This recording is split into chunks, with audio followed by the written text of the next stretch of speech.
ইফতারির আগে যে দোয়া ওইটা আল্লাহ ফিরায় না। ইফতারি করার আগ মুহূর্তে আমরা যে পেঁয়াজু, আলুর চপ, বেগুনি, হ্যাঁ এগুলো খান আপনারা? রূহ শরবত খান নাকি? এই যে সাজায় রাখা হয় ডিজাইন করে, এইগুলো রেখে যখন দোয়া করেন এই দোয়াটা আল্লাহ শুনে খুব। আল্লাহ বলে কিরে ফেরেশতারা ঘটনা কি, এত খাবার কেন? আল্লাহ রোজা রাখছে। কি চায়? আল্লাহ ক্ষমা চায়। তো খায় না যে তৃষ্ণার, তো আল্লাহ আপনার ভয়।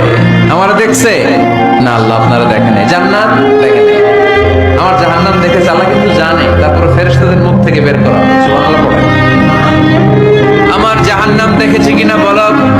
ফেরেশতারা বলে না, জাহান্নাম দেখে নাই।